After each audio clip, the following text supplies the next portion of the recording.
Alright, 5N, as always, let's start out with a quick warm-up. On your whiteboard, go ahead and answer these. When you're finished with that, come back to the video.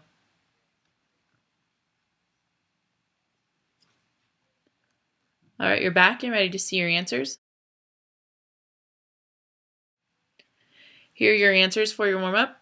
Be sure to ask questions if you had any.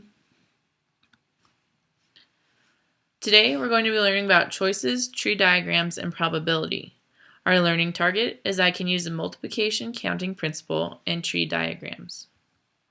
Let's look at the multiplication counting principle and tree diagrams. A stadium has 3 gates on its west side, A, B, and C. It has 4 gates on the east side, W, X, Y, and Z. People can enter the stadium through any of these 3 west gates. So I put our compass up here to help us know where we're at. West is the entryways, A, B, and C. East is the exits, W, X, Y, and Z. So how many different ways can a person enter and leave the stadium? So let's create a chart to help us solve this problem. So if we enter gate A, we can leave through W. We can also leave through X. We can also leave through X. We can leave through Y, and we can leave through Z. So we put stars under each one because we can leave through any of the exits. If we enter through gate B, we can also go through any of the exits. We can go to W, X, Y, and Z. So put stars under each one of those.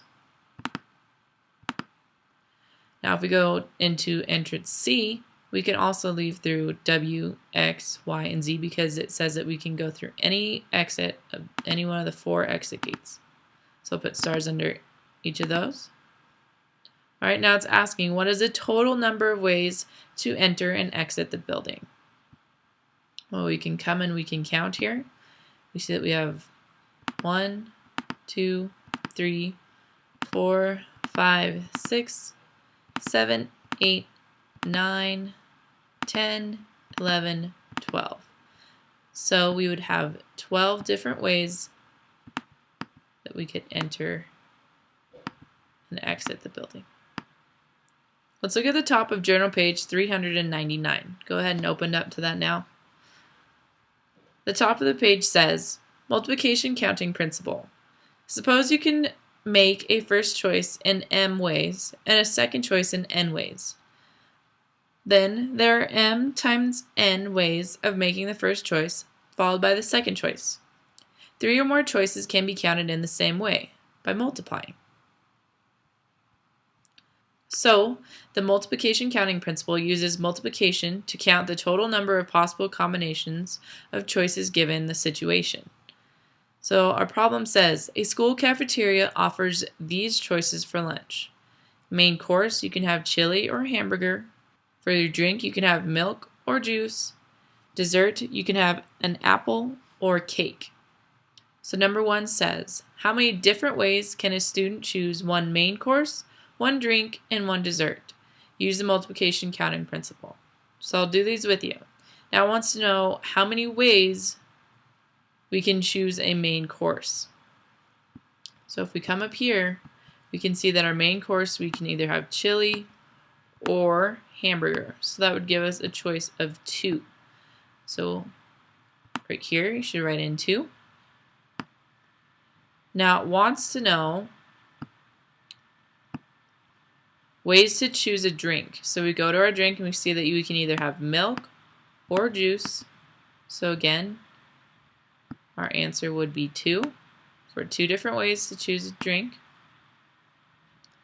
And now it wants to know how many ways we can choose dessert. So we go to dessert and we see that we have apple or cake, which is also 2 different choices. So I'll write in 2 in our blank. And now we just multiply them to figure out B, the number of different combinations for food for lunch. So we know 2 times 2 is 4, times 2 is 8. So there would be 8 different combinations that you could have with this choice in lunch. All right, now we're still on page 399. We're going to look at problem 2 now. It wants us to draw a tree diagram to show all the possible ways to select foods for lunch. So our main course, we see that we have chili or hamburger.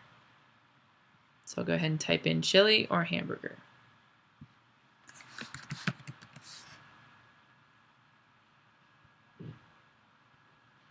So we can have chili or hamburger.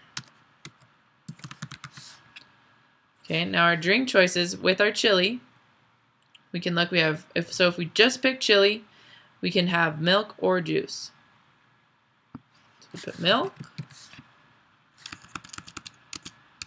and juice. If we look at our hamburger, if we just select our hamburger for our main course, our drink choices is also the same, milk or juice.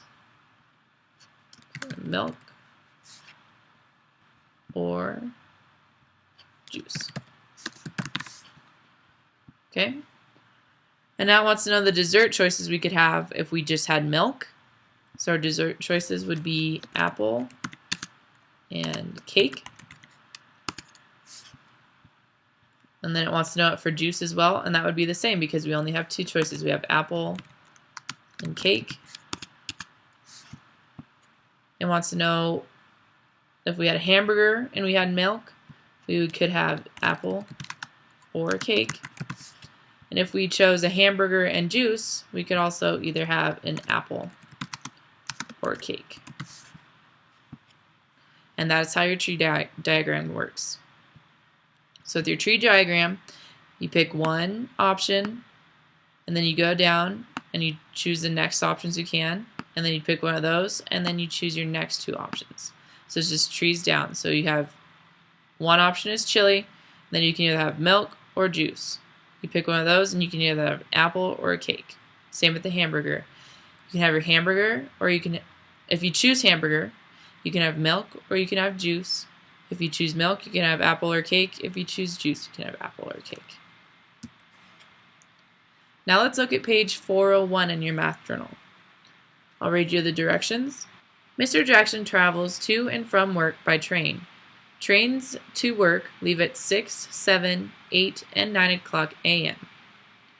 Trains from work leave at 3, 4, and 5 o'clock p.m.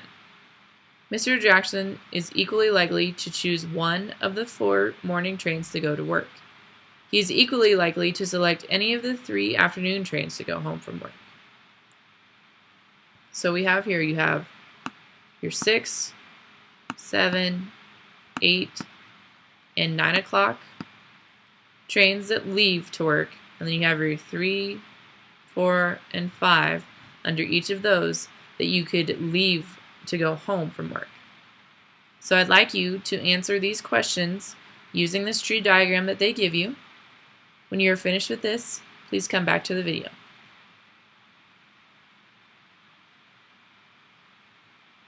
Alright, you're back and ready to see your answers. Here are your answers for page 401. If you had any questions, please raise your hand. This is what your assignment is going to be like, so I want to be sure that you understand how to do it. Your assignment for today is to complete page 400 in your math journal. I'd like for you to work on this independently. Make sure you ask questions if you find yourself confused. When you are done with page 400, please complete 15 minutes of IXL geometry.